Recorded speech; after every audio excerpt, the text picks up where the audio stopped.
What's going on YouTube? It's your girl Kwani and I'm here with Rayzo Vending. Our other co-owner is my daughter Kwale, and we are here inspiring mothers and daughters to pursue passive income through vending. If you are new to my channel, go ahead and hit that subscribe button as well as that notification bell so that you're tuned in on all our latest drops. In today's video, we're gonna share with you guys 3 mistakes that we have made in operating our vending machine business. So make sure you stick around so that you can avoid these 3 mistakes.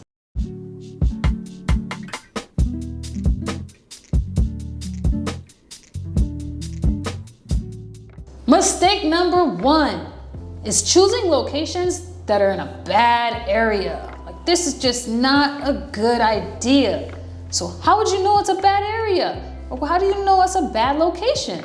Well, number 1, you look around the building and there's just not enough bodies. There's not enough traffic, guys.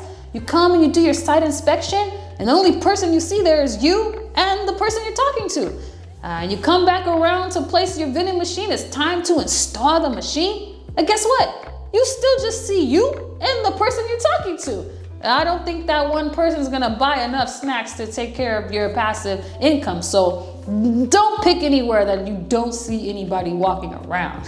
First time entrepreneurs, they don't see anybody. They see these red flags, but they're excited to get a location. Oh yeah. How do you feel about that? Yeah, you know, I was the same way, guys. Just being green is what we call it, a green pea, right? You're just so excited because you want to put these thoughts, you want to put them into reality. And it's just the whole time you're like, I want a vending machine, I want a vending machine business. Now you put the vending machine in the location, you feel like you've accomplished, right? It's a victory. However, we want to make sure we pay attention to those finite details for the ultimate success. So yeah, you know, don't think too much about just getting it done. Okay, think about more so that this is going to be the right steps to having success. That bad location you got, do you still have them? No, I got rid of that location, guys. And guess what? Side note, that manager was angry at me, guys. He was so upset that I pulled my vending machine. Come on, man. All right, so mistake number 2 for Rayzo Vending is not properly measuring our vending machine or the location we're placing our vending machine in. Let me tell you guys something. I did this and it was such a waste of time and money. Okay, I contracted and hired my mover. He came, got my machine for me, followed me to my location. And once we got the machine off his truck, we couldn't even get it in the building. And you know, my mover was like, yo, why didn't you measure? And I'm like, oh, you're right. Big costly mistake. Cost me $100. I had to pay my mover for his time, and you guess what? I'll never have to pay that fine again for this issue. So you guys, take my advice and make sure that you have a measuring tape with you. Just simple measuring tape. We've all seen it before. Maybe when you were a kid, you would pull it all the way out, press the button, shoots back in. That's all you need. And you want to make sure you're measuring the front of your vending machine as well as the side. So we want the length and the width. At the same time, we're going to go ahead and measure the doorway of the location that you're bringing the vending machine to. You're going to measure from doorway opening, and we're also going to measure where the machine is going to be placed inside the building. You can measure the wall, measure the floor, and you just want to make sure you have those exact measurements so that you know for sure you don't have to pay somebody for nothing. Now, when you get a location, who chooses where you're gonna place the vending machine? You or the owner? Oh yeah, that's a good question. So when you get a location, this is something that's collaborative, and this is something you will discuss with the owner, the supervisor, or the manager. Okay, please be an advocate for yourself and speak up based on where the machine will be located. That manager might have an idea that the machine needs to be way in the back where his guys are working and sweating. But is that a good place for your machine to be most seen? Probably not, in the back. So you want to make sure you advocate for yourself, do the proper walkthrough and site inspection with the manager, the owner, supervisor, whoever you're speaking to.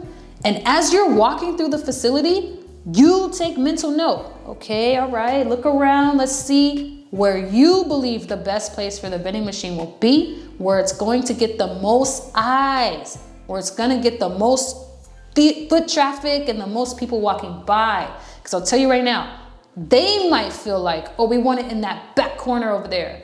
But for you and your money and your return on your investment, being tucked off somewhere in the back of a location is not the best place for your machine. So just advocate for yourself and let them know, hey, you know what? After our inspection and walking through with you, we feel the best place for the machine will be here. And you can explain to them why. And you know, a lot of the times they're not trying to be malicious to you and just stuff you in a corner. They just don't really understand what we're doing as vendors. So sometimes during your pitch, guys, a lot of it is going to be education. You got to educate these locations on what you're coming to do and how they can get the most and the best experience from your services. And before we continue with the third mistake that Rayzo Vending wants to share with you when it comes to having a vending machine business, I want to let you guys know, okay? You can go ahead and click the link in the description to sign up for our one-on-one mentorships or our one-on-one coaching calls, okay? You get to decide. Our mentorships are for those who are ready to jump in the field right now, today, and get your vending machine business started. Our coaching calls are for those who just have some questions and still need to figure out their research and to see if vending machines are good for them. So click that link in the bio and sign up for our mentorship and our coaching calls. And now for the third mistake that Rayzo Vending wants to share in terms of our vending machine business. Do not put your contact information on your vending machines. Now this is a little individualized. We have some very close colleagues of ours who swear by having contact information on their vending machines. They feel that it is best to make yourself available and accessible to your clients at all times. Here at Rayzo Vending, we digress.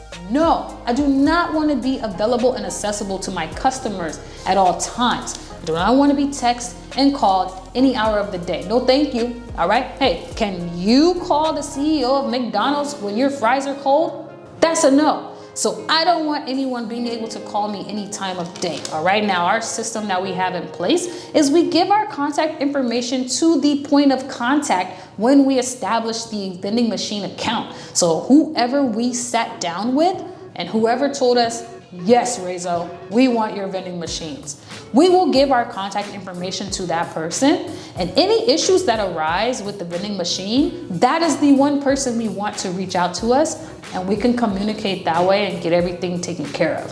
Why we don't like our contact information on our machines? I'll give you guys a quick story. One time we had a customer, all right? He put $1 into our snack machine. His chip got stuck in the coil and he just lost it, you guys. He just lost it. Now, I'm understanding. Maybe it was his last dollar. Maybe payday was far away. Maybe he was hangry. He's at work, he's hungry, and he used his last dollar and he sees the food is coming and then boom, it got stuck, okay? It just destroyed his world. Do you know how this guy responded, guys? Do you want to know? He unplugged our vending machine. And then he called us and he texted us and he told us he unplugged the machine. And he said, quote, "You will not get any more sales today until I get my money back," unquote. And I'm like, bro, it's 4 quarters, right? But who knows what kind of day he was already having. This experience was kind of traumatic for me, guys. I'm not gonna lie. And it taught me that, hey, I don't need to have my contact information out there to the public because there's some crazy people out there. And so I reached out to the point of contact for the account, the vice president.